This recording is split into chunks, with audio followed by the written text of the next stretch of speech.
let me, oh, okay. Can you hear me? Gotcha. Okay.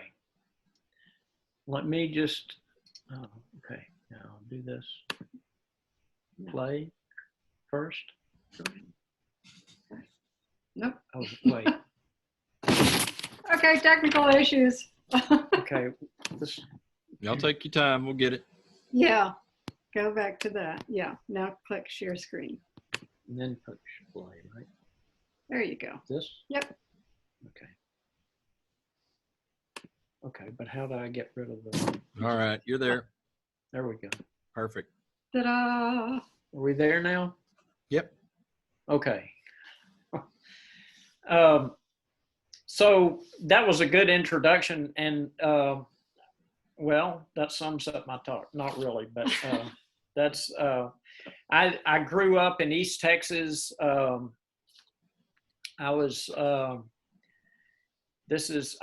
obsessed with snakes and turtles from a very young age.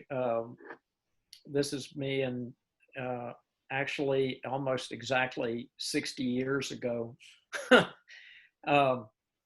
But we lived on the outskirts of Tyler. What was the outskirts then? It's now the middle of Tyler, but we were surrounded by woods and creeks off to the south. And I spent nearly all my time in the woods looking for snakes and turtles. And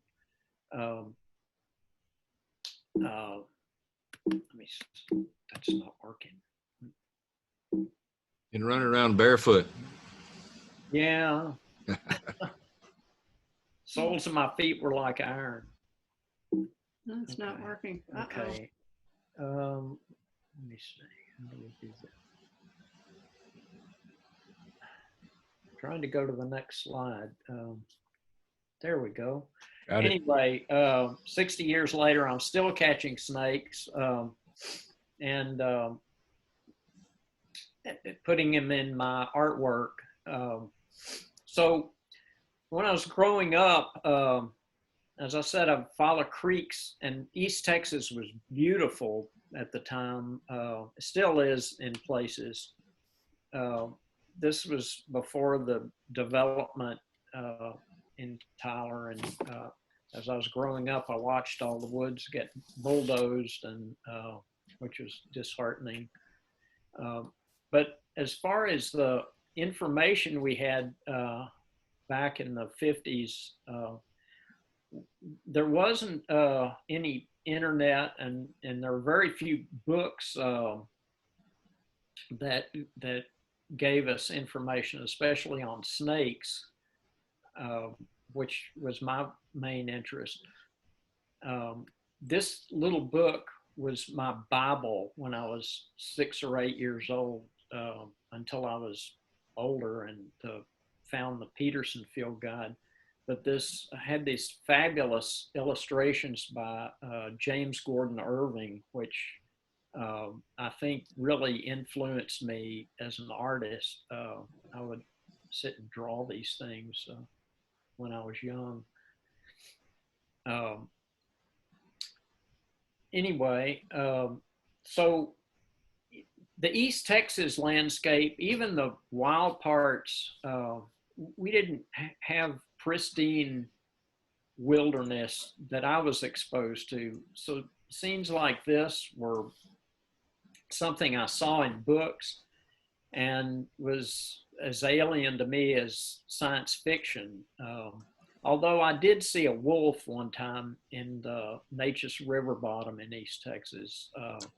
That was back in the, I guess that'd be around 1960 or 61. And there was actually, they were common enough that there was a bounty on wolf ears, which is why they're gone now.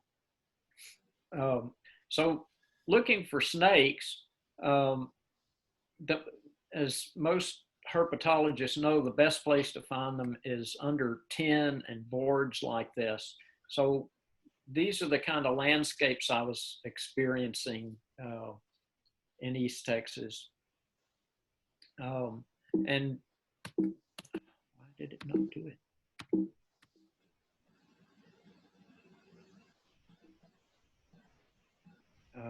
Having technical difficulty. Hang on.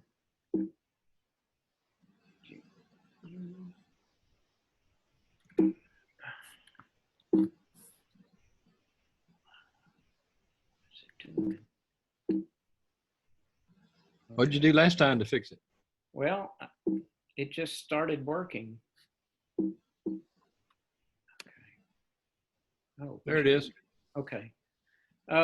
Anyway, as a lot of birders know, we look for birds in places that are not pristine all the time either.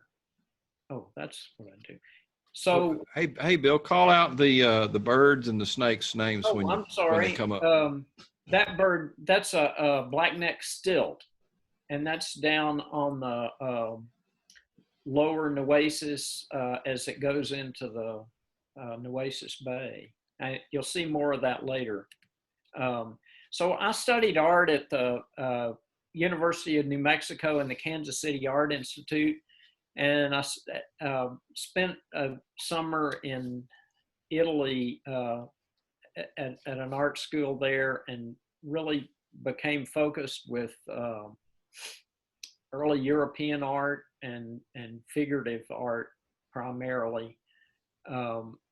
And so that kind of became the focus of my paintings for a while. This is a copy of that Titian painting I just showed you with a car. And so I did these semi-narrative paintings, and they featured wildlife in them, but the wildlife was sort of incidental to what the people were doing in them. They're sort of in the background. This is an actual narrative painting from a Walker Percy novel called Love in the Ruins, and in the foreground there's a chicken turtle in the swimming pool. Isn't that the motel in Ozona? And that is the motel in Ozona, Texas. Probably not there anymore. I painted this in the late 70s, I think, early 80s. And so gradually the wildlife became more important in the paintings and started taking the place of people, and forming a major part of the narrative, until the people eventually disappeared entirely. And I started painting a lot of dead cars. I was drawn to this imagery because they're, the cars are ubiquitous in almost every landscape in Texas. They're either cars in use or they're dead cars, especially in the woods in East Texas and other places. At the time I painted this, I was spending a lot of time in the tropics. So this is a gaboon viper and African green monkeys with an old, I think that's a Pontiac. But I like the fact that these symbols of power and progress can become just rusty, stagnant things that are overtaken by nature. And I'll also like situations where animals are adapt to civilization and actually benefit from it in certain situations, like these grackles are doing in a McDonald's parking lot. And of course, the highways provide a lot of carnage that the vultures and crows seem to enjoy. So getting back to snakes, I did a series of paintings of rattlesnakes, which I find snakes to be beautiful and graceful, and rattlesnakes are very powerful and symbolic, and they're icons of Texas and the Southwest, and important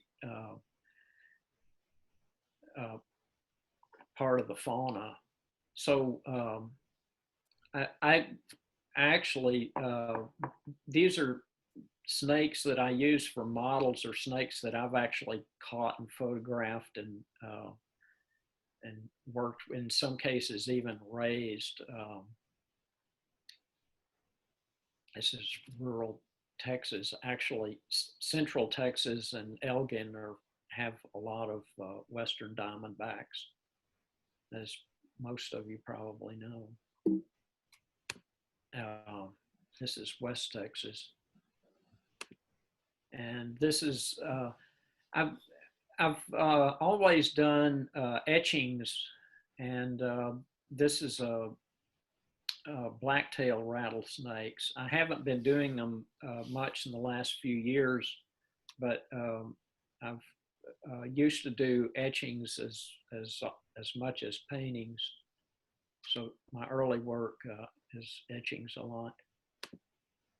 And this is a canebrake rattlesnake, which is a variant of the timber rattlesnake, which we have in East Texas.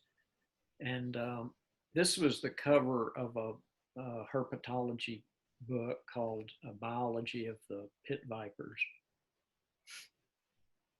And so to end the rattlesnakes, I show this painting of a Texas indigo snake swallowing a western diamondback, which they actually do. They eat other snakes, including venomous ones. And this painting is part of the book that Margie and I did together on the Nueces River, the Rio Escondido. And incidentally, the indigo snakes are found all the way from the headwaters of the Nueces to the Gulf. And we found several when we were researching the book. This is the painting that's on the cover is the upper Nueces, and the upper part of the river is beautiful and pristine over large areas. The water's real clear, and there are lots of birds and wildlife and fish.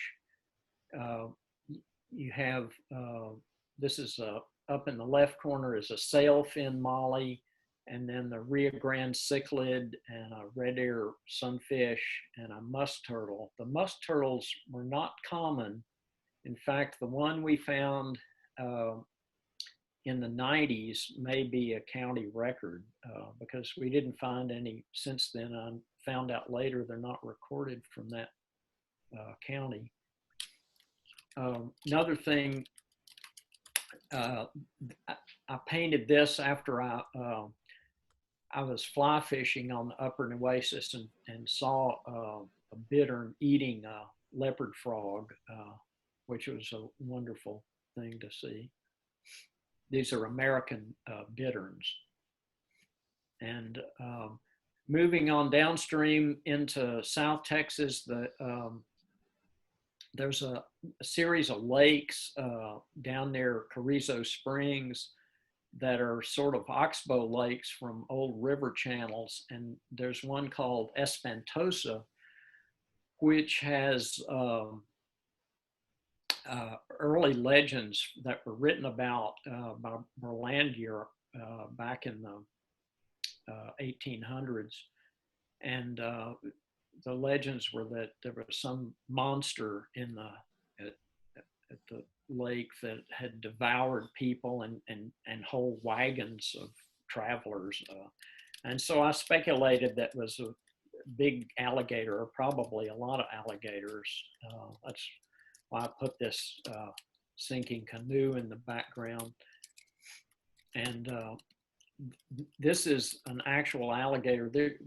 Some people we know that have a ranch down near Oakville killed a huge alligator in the river that was 14 and a half feet long, which is unfortunate. And the river at that point was not very wide. It was startling that when they showed us the place they caught the alligator, it was deep but not very wide. So moving on downstream, thought I'd paint some of the inhabitants of the underwater world, and there actually are gar, alligator gar, that this big in the river, and the other animals in here, we have Guadalupe bass and freshwater drum and carp and sunfish and a log perch and soft-shell turtles, red-eared sliders, and a snapping turtle. And the fish at the very bottom is a plecostomus, which are introduced into the river. And there are eels there. A friend of ours is doing research on eels, and they're very interesting. They run up the rivers. So moving downstream, back, here's some more clutter, some dead cars and boats and things, but this is sort of how the river looks. As you get down toward the coast, there are a lot of houses along the river, and with a lot of clutter and things. And there's another alligator. There are a lot of alligators in the lower Nueces. So you get down to the coast, and this is as you take the river on out to Nueces Bay, and you see more clutter and detritus on the shoreline. But in spite of that, you have fabulous birds that work around all this stuff. This is a black-necked stilt and American avocet there on the right.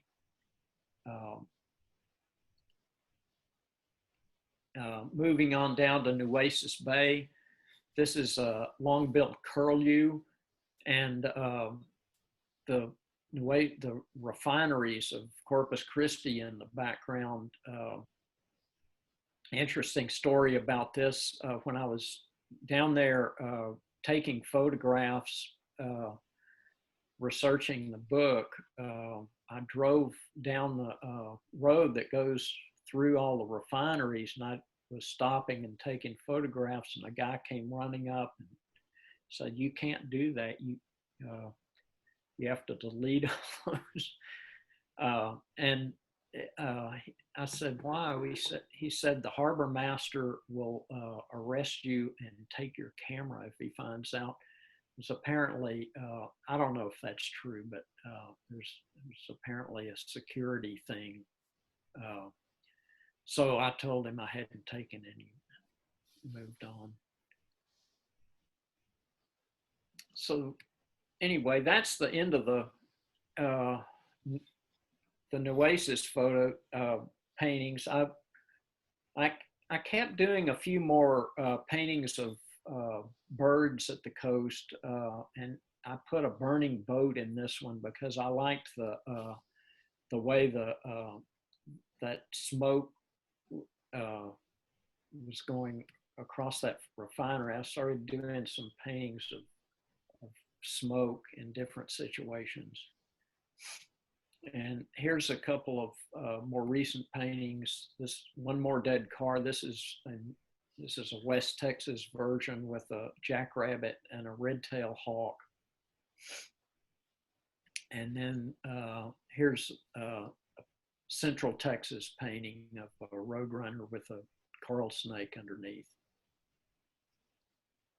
And I will end with this statement by Albert Einstein: "Look deep into nature and then you will understand everything better." And that's my website. Thank you. Thanks, Bill. Let's see. Yeah.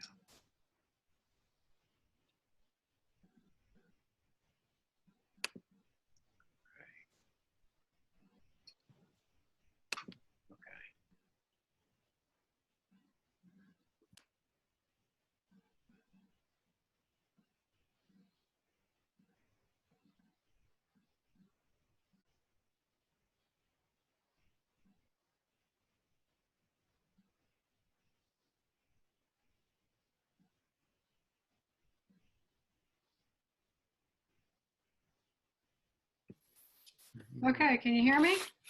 Sounds good. Okay. All right, so you got to see the evolution of Bill's artistic career, and I'm going to do something a little bit different. So you saw the book. This was, I was trained as an artist, not as a writer, and so working on this book was quite an extraordinary experience. But one of the things I discovered early on was whether I was writing or working on large format drawings. This one is, I think, 6 feet across and 5 feet high. Working on small paintings of birds. This is a snowy egret. Or large lino cuts, hand-colored lino cuts. My creative process is essentially the same. And it's always about my connection to the natural world. The creative process itself is, like I said, fundamentally the same. There are basic elements that never change, whether I'm writing or drawing.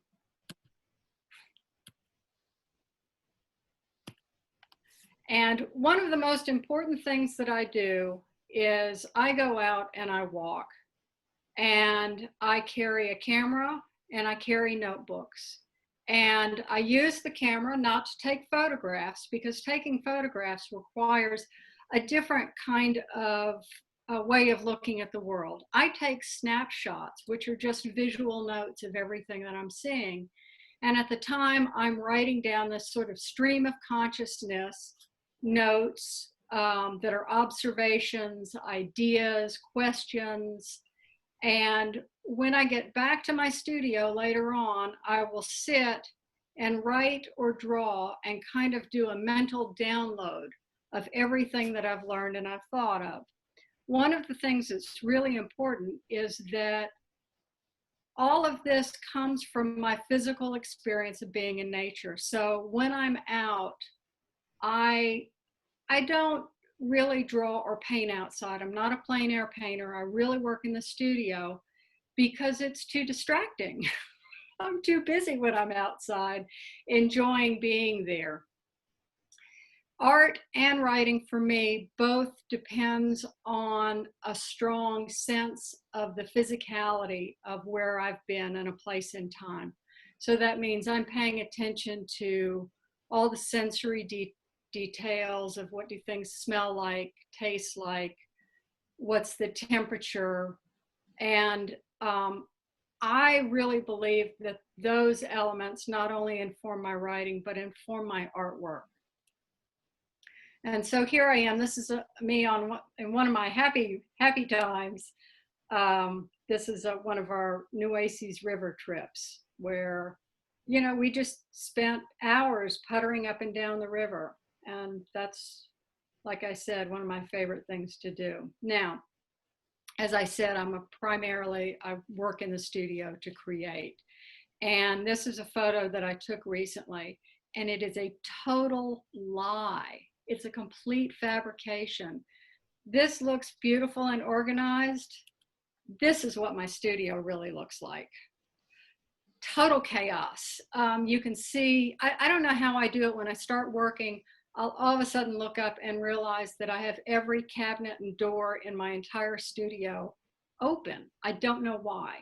I was working on this snakebird drawing, and you can see I've got printouts from some photos I took, as well as some reference photos and stacks of field guides and stuff. This is an example of my working process. I saw these little quail. These are blue quail or cotton-top quail up near the headwaters of the Colorado River. And I watched them for a long time. Obviously, my camera lens was not sufficient for taking close-ups, but I spent a lot of time watching them. And when I got back to the studio, I read my notes, I did some research, and this is the print that I actually created. And you can see the references from the photo and from my experience there. As an artist trying to communicate with an audience, and as a writer, I discovered that working with issues about the environment, you have to be careful because it can become a litany of horror, of just all the things that are wrong. So my goal, I feel, is always to engage people or to entertain them long enough to impart some vital information. Now, whether people take in that information, I have no control over. But by creating images of mystery and beauty, for me, this lithograph titled Oil and Water is about just being stunned when I went to the high plains, and they are pumping water and oil out of that ground as fast as they can. And I was amazed by it. And so that's where this image came from. In the upper basin of the Colorado, they have a lot of trouble with chloride contamination from natural sources, but also from the open brine pits from the oil wells in the 1920s to the 1960s. They would just have open, unlined pits.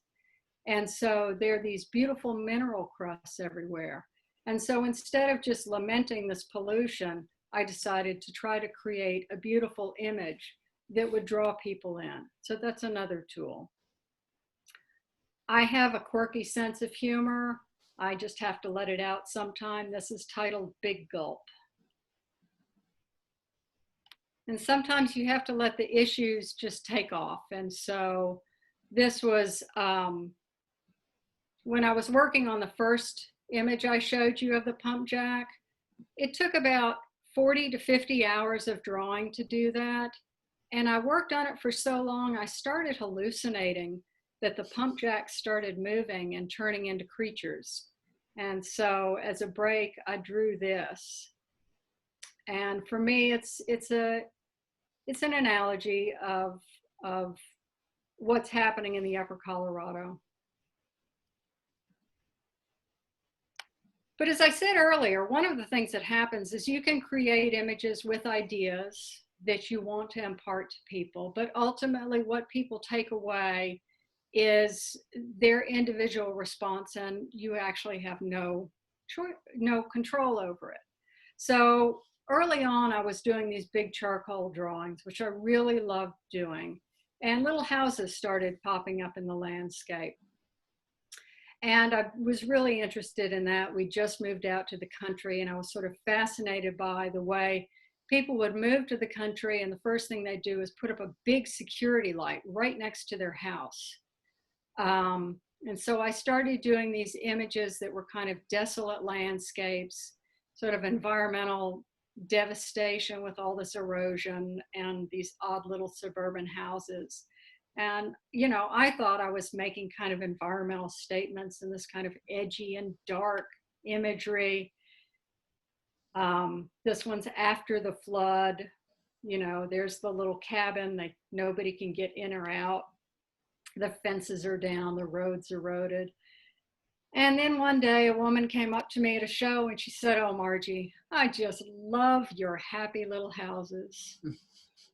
They make me feel so good." And I was stunned. I just sat there and I thought, well, okay.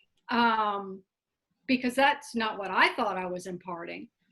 And I thought about it and I realized, well, that's okay. If people are seeing that I'm creating a sanctuary or a safe place, that's fine.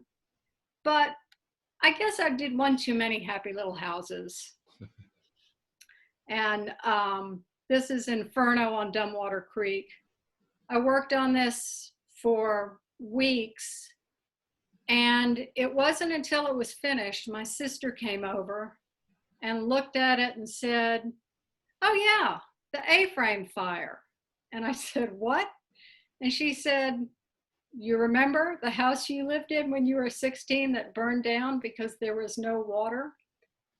So there I was, completely oblivious to this huge influence on the image I was creating. So at that point, I sort of gave up and thought it's all kind of unconscious. Now, these days, I do try to weave my environmental message in subtle ways. This is called River Usurper. It's a nice subtle title, isn't it?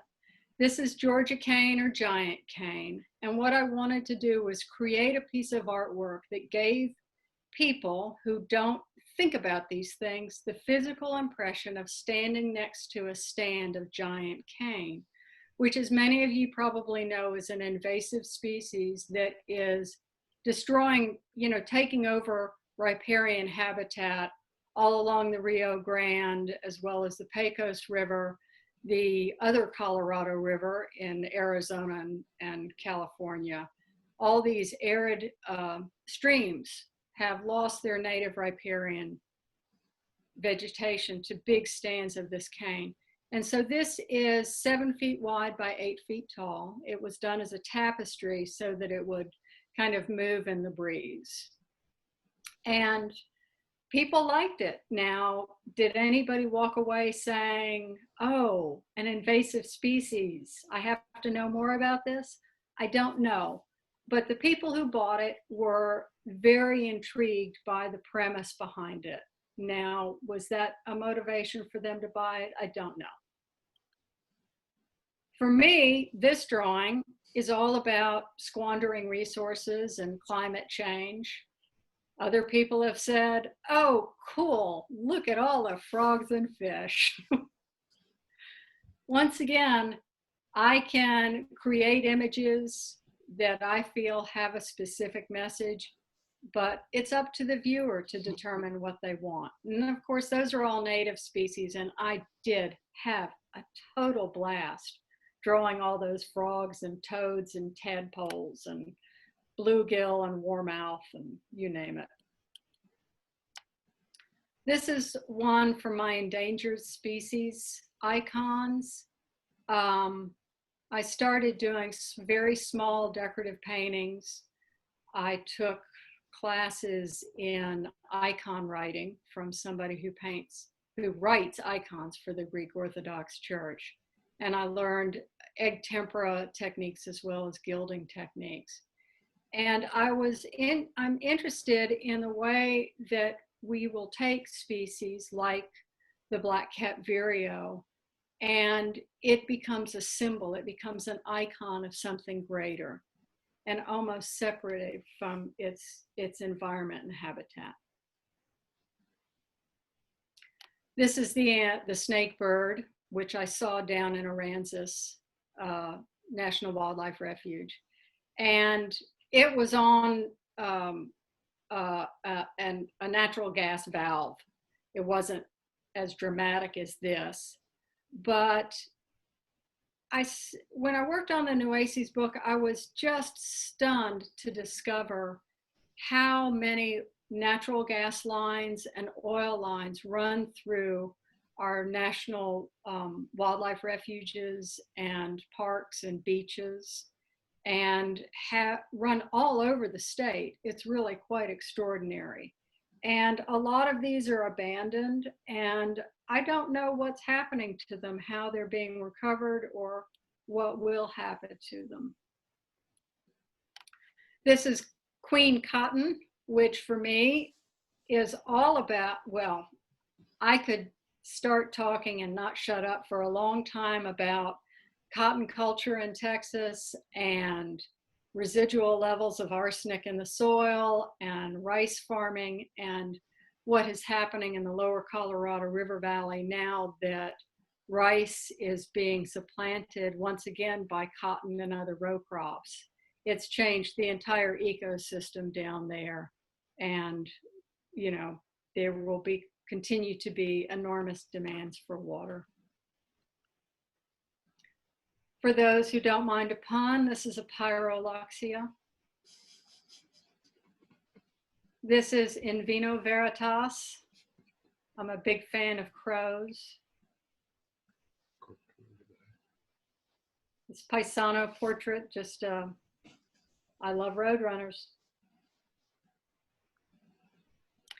These are from a series of panels I did. They're based on observations in the natural world. I just wanted to do something that was highly decorative and based in the natural world. And so those are all native plants and blue-gray warblers and ruby-throated hummingbirds.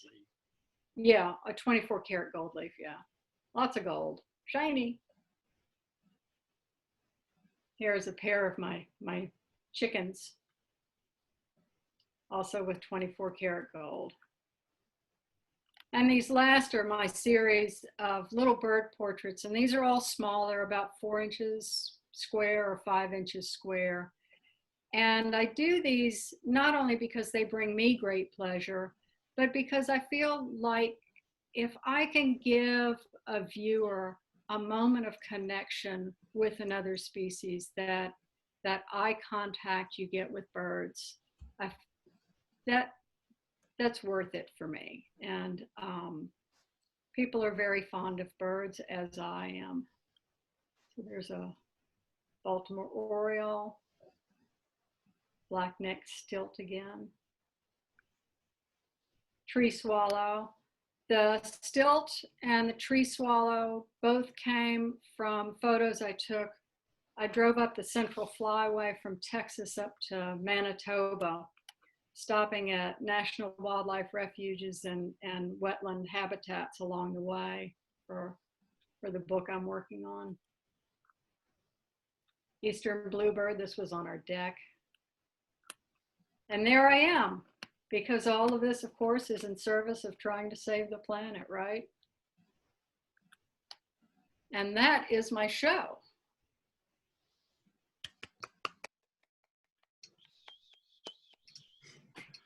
Okay, you guys, thank you so much. That's beautiful. And I have put your websites up on the chat again.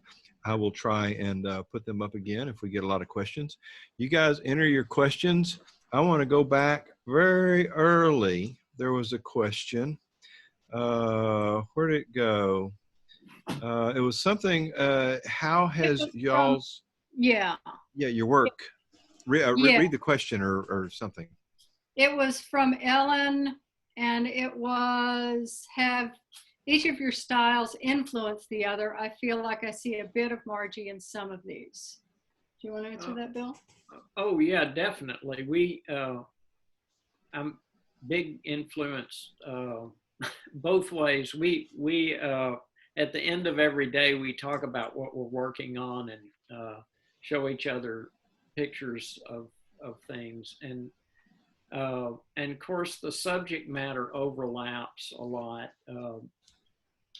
as well. So we travel together and, you know, take trips down the river. So we see a lot of the same things.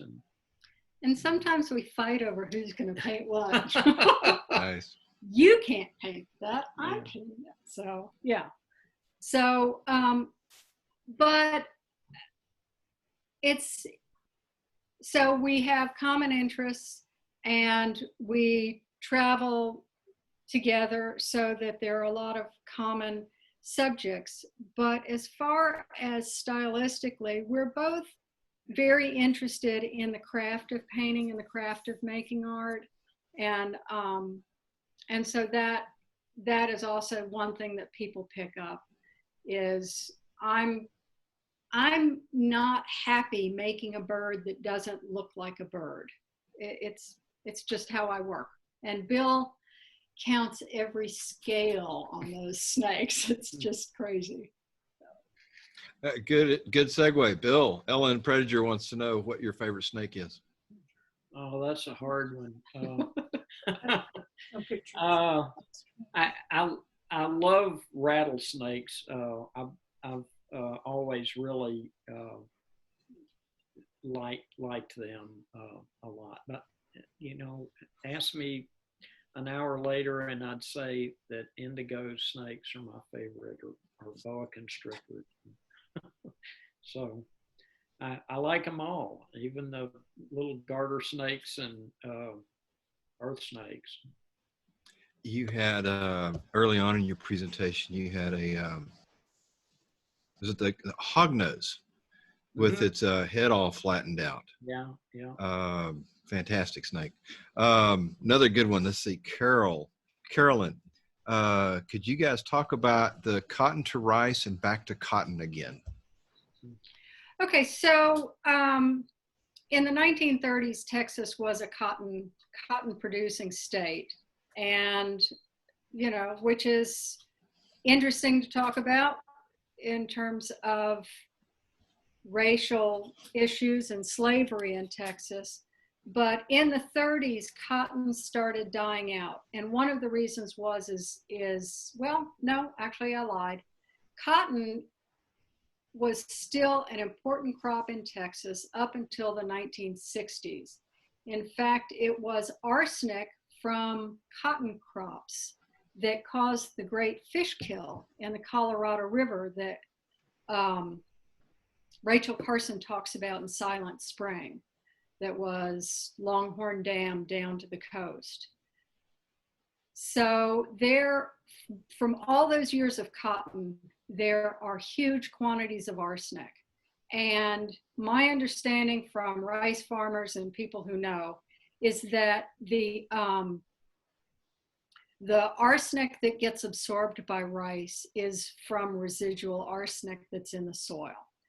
Now, the soils in the lower Colorado River Basin are perfect for growing rice. They're heavy clay soils.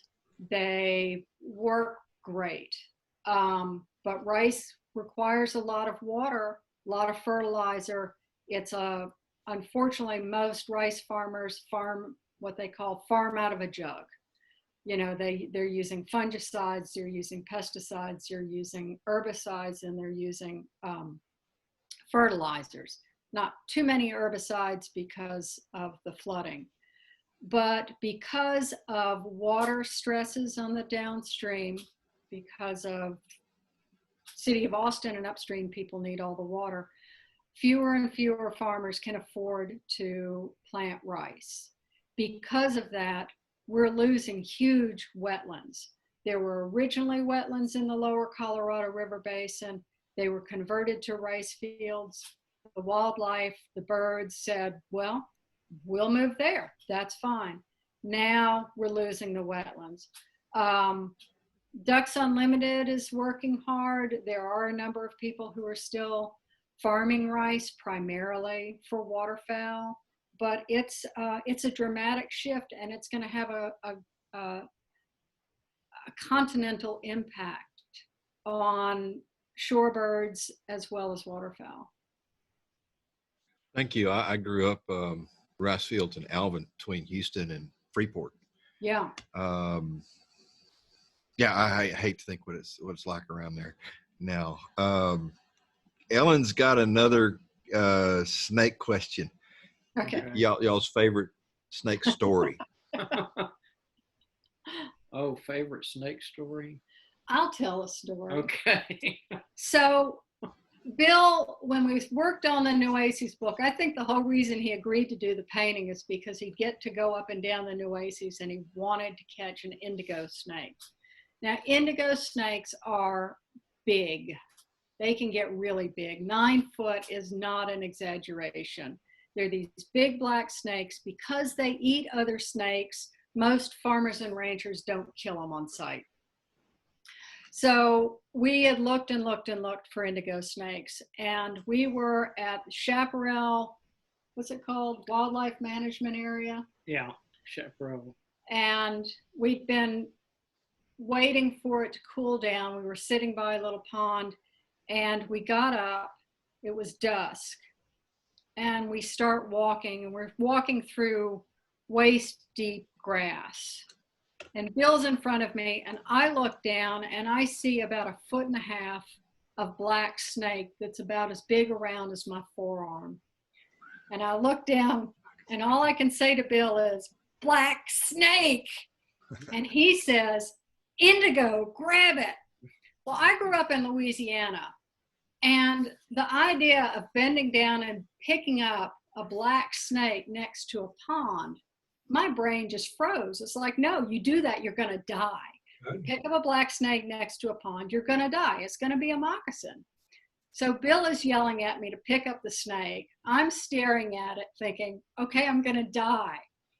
So I grab this snake, And how long was it? 7.5 feet? It was about 7 feet. It was about 7 feet. And Bill, I pull it out, Bill grabs it and he says, okay, go get the head. And without thinking, I say, oh, okay. So I go diving into the grass. It was wrapped around a mesquite. And so we were having trouble getting one end sorted out from the other. But so I didn't I die. grabbed the head. No, you sent me after it. Good thinking. But somewhere there's a picture of me holding that snake. So Nice, nice. All right.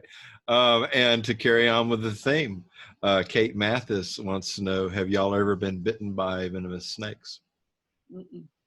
No, no. Knock on wood, I've been working with venomous snakes for since I was that early picture, and I'm real careful with them. Good. Yeah. Okay. Phoebe has a couple of questions. Phoebe, I'll let you go for it. You're unmuted. I last saw you guys speak at the Davis Gallery, and it was a fabulous presentation. And I'm wondering, I know there is a pandemic here, but I'm wondering if you have any planned exhibits coming up in the next year or so that might have a chance of happening. Well, I was supposed to have a show in Houston at the gallery we work with down there in May, but of course that got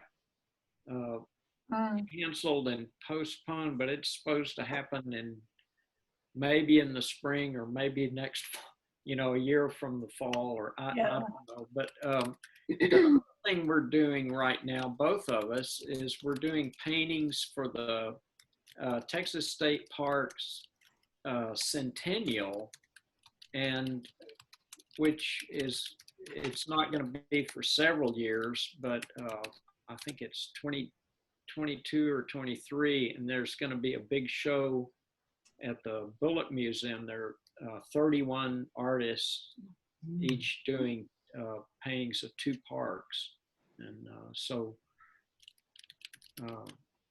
that's all I know of in the future for now. Everything's sort of on hold with this pandemic and everything.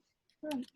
And I want to ask Bob or Bruce or whoever, I see a little red dot up here that says recording. Is this being recorded, and will it be available so that we can, send a link of some sort to people who've missed this? I am recording it, and I'll send it to Bruce, and he can put it wherever it needs to go. Okay, great. I will put it on the Austin Sierra Club meetup site under this event. And if you guys aren't familiar with meetup, we used to have lots and lots. With COVID now, we don't have near as many outings, but that will change. And Sierra Club, Austin Sierra Club meetup, MEETUP. I'll write that down in just a second, and that's where you'll be able to find the link to the recording of this presentation. Okay. And then there was another question that I was thinking about too. Someone asked, were you both artists when you met? How did you meet? And that was basically my other question. I was the girl next door, and Bill invited me in to see his etchings. It's a true story. We were living next door to each other In Austin. And I was I was a high school dropout, and so I didn't even start going to college until I was older than average. And it was really interesting because meeting Bill was a first for me. I'd never met an artist who was a sane human being who made a living at art. And so that it was a big influence Oh, to follow that dream. That's So, cool. yeah. Margie here has written that Bill's new paintings can be seen at the Foltz Fine Art in Houston, Foltz. And her paintings too. Yeah, but your And new paintings Oh yeah, the new one. from the show. Yeah. So here's my wife. When did y'all meet? And because that's the way me and my wife met in South Austin, off of Manchac, in 1989. Oh, well, this was South 3rd Street in 1986. There was, I think, one more here. If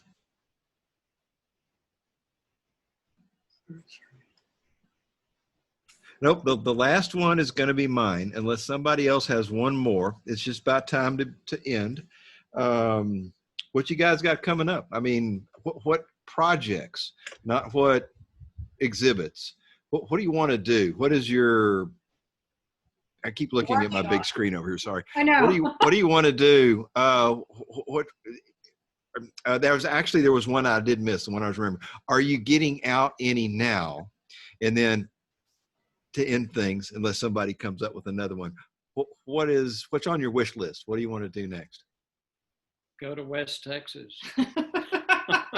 Is that the answer to both of the questions? Well, I think both of us to some degree. We're kind of got cabin fever. I mean, we work alone in our studios every day anyway, so that part hasn't changed. But we were planning on doing some trips this summer when we got finished with the state parks paintings, and so things are kind of on hold. But, Yeah. So I've got a contract for a new book. It's about hunting and conservation. And as soon as I finish up these paintings for the State Park Centennial, I'll be diving back into writing and illustrating that book. And that will make me only slightly more insane than I am now. It's been difficult, as Bill said, where we already have worked hard to cultivate the ability to spend many, many hours alone. But when you spend all that time alone and you can't decompress by going out and meeting other people and going to other places, it is difficult. We're very fortunate. We've got a lot of acreage around us so we can get out and walk. Right now, the horseflies are so bad that we're not doing a lot of walking. So we're very fortunate. It's been a great spring. It was a wonderful spring as far as the migration went, as far as the wildflowers went. Now everything is just hunkering down. The heat's got everybody unhappy. So It was 108 on my shed this afternoon. oh, man. yeah. One more. One more. We heard, Bill, where you got your talent, your training. Margie, Rusty Middleton out in Bastrop wants to know where you got yours. It says, where did my talent come from? Well, I think I work hard. I don't think I have talent. You know, my mom was an artist. Many people know of her, Margaret Campbell Bamberger.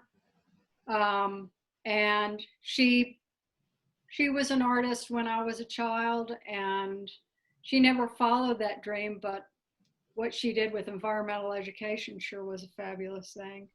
So I grew up around artists. And so I think that that's where I got the idea. So that makes sense. Well, thank you.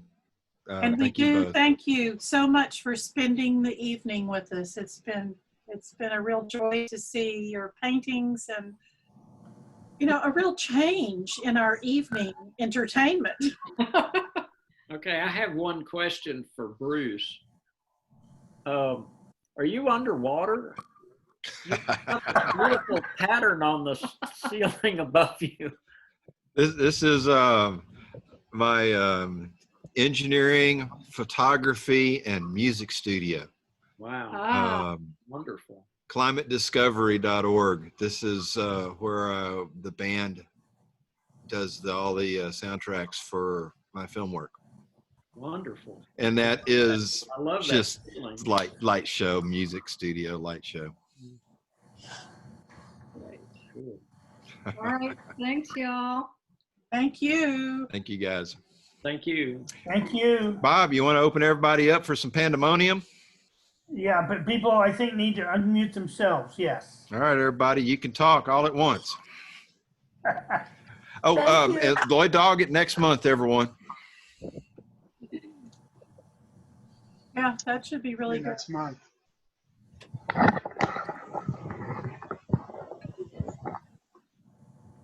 Okay, over and out.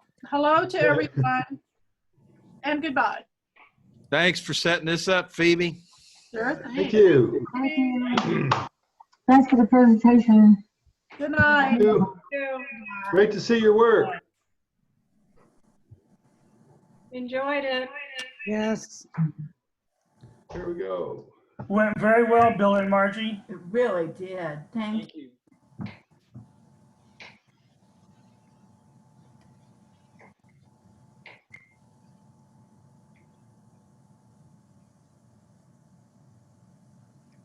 All right, how hot was it at you guys' house today? Too hot to go outside and check the thermometer. Oh, I couldn't went believe out. it. It was so hot that I had to come back in and put some shoes on. Damn. I think ours was 106, but I don't trust either of the thermometers, but in the neighborhood of 106. Yeah, I don't know if it was quite 108. I've got a real good thermometer that's accurate, but it's next to my vegetable garden in between two-story houses, two-story houses, so it's probably a little bit warmer. But you know, it's 112 all over the place in the hill country, a couple of places east yesterday, 108 in Austin yesterday. This is likely or plausibly from COVID, because we have shut down so much of our energy generation. All of the global cooling aerosol sulfates that we are emitting from our automobiles, and I think our electricity generation is about to say maybe a tad more, but we emit a lot. There's a lot of sulfur in gasoline and diesel especially, and we've lost a lot of those global cooling sulfates.